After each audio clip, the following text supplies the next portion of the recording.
یاد رکھیں، حلاوت ایمان جب بندے کو ملتی ہے تو اس کی اپنی ایک لذت ہوتی ہے۔ شہوتوں کے مزے تھوڑے اور حلاوت ایمان کا مزہ ان سب سے زیادہ اعلیٰ ہوتا ہے۔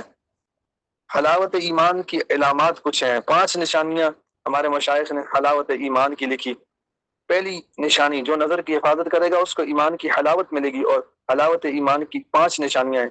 حلاوت ایمان کی پہلی نشانی یہ ہے کہ عبادات میں مزہ آتا ہے، نماز میں مزہ آتا ہے، تلاوت میں مزہ، ذکر اذکار کرنے میں، مراقبہ کرنے میں مزہ، سچ بولنے میں مزہ، نیکی کے کام کرنے میں مزہ، اللہ کی اطاعت کرنے میں بندے کو مزہ آتا ہے۔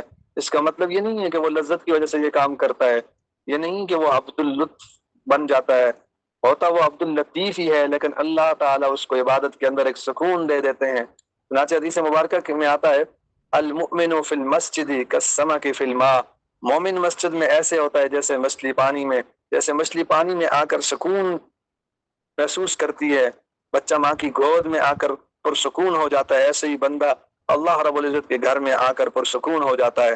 دوسری علامت یہ ہوتی ہے، جو بندہ نظروں کی حفاظت کرتا ہے اس کو حلاوت ایمان ملتا ہے، تو اس کی دوسری نشانی ہے شہوت کو چھوڑنا آسان ہو جاتا ہے۔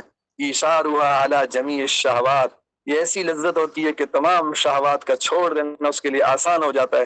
اس کی مثال سن لیں، ایک جوان العمر شادی شدہ آدمی کو اگر کہیں کہ بھائی ہم آپ کو ایک ڈبہ بسکٹ کا دے دیں گے، آج آپ گھر بیوی کے پاس نہ جائیں، وہ مسکرائے گا کہ کیا بے وقوفی کی بات ہے، ایک ڈبے بسکٹ کی کوئی حیثیت اور کوئی نسبت ہے۔ تیسری علامت یہ ہے، مشقت اٹھانا آسان ہوتا ہے، اللہ کی رضا کے لیے وہ انسان پر مشقتیں اٹھاتا ہے، اس کو مشقت نظر نہیں آتی، ساری رات جاگنا آسان، اپنے بدن کو اللہ کی عبادت میں تھکا دینا آسان، روزے رکھنا آسان، زکوٰۃ ادا کرنا آسان، اللہ کے دین کے لیے مشقت اٹھانا اس کے لیے آسان ہو جاتا ہے۔ کسی عاشق نے کہا، اللہ تیرا غم بھی مجھ کو عزیز ہے، اللہ تیرا غم بھی مجھ کو عزیز ہے کہ وہ تیری دی ہوئی چیز ہے۔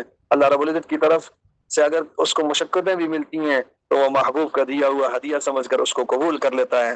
تو چوتھی علامت یہ ہے، مصیبت میں راحت محسوس کرتا ہے۔ مصیبت آتی ہے تو مصیبتوں کے گھونٹ وہ اس طرح بھرتا ہے جس طرح لوگ شربت کے گھونٹ بھرا کرتے ہیں۔ ایک بزرگ تھے، ان پر فاقہ آیا، رو رہے تھے، اللہ سے دعا مانگ رہے تھے، شکر ادا کر رہے تھے۔ کسی نے کہا یہ بھی کوئی شکر ادا کرنے والی بات ہے؟ انہوں نے کہا ہاں، اللہ یہ نعمت تو اپنے پیاروں پر بھیجا کرتے ہیں، میری کون سی بات ان کو پسند آ گئی کہ انہوں نے مجھے بھی یہ نعمت عطا فرما دی۔ چنانچہ اللہ رب العزت کی طرف سے اگر اس پر مشکل حالات آ جائیں تو اس کو بھی قبول کر لیتا ہے، وہ اس کو بھی اللہ تعالیٰ کی طرف سے جو ہے انعام سمجھتا ہے۔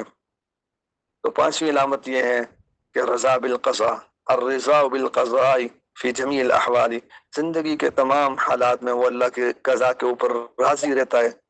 کہتے ہیں جب اللہ تعالیٰ نے قلم کو حکم دیا کہ لکھ، لوح محفوظ پر قلم نے لکھنا شروع کیا تو سب سے پہلے ان اللہ لا الہ الا انا محمد الرسولی، کہ نہیں کوئی معبود سوائے میرے، محمد صلی اللہ علیہ وسلم میرے رسول ہیں۔ اور اس کے بعد اگلی بات یہ لکھی، من لم یسلم بقضائی، جو میری قضاء کو تسلیم نہیں کرتا، ولم یصبر علی بلائی، میری بھیجی ہوئی بلاؤں پر صبر نہیں کرتا، ولم یشکرو علی نعمائی، میری دی ہوئی نعمتوں کا شکر ادا نہیں کرتا، نہ ہجر ہے اچھا نہ وصل اچھا، یار جس حال میں رکھے وہی حال اچھا۔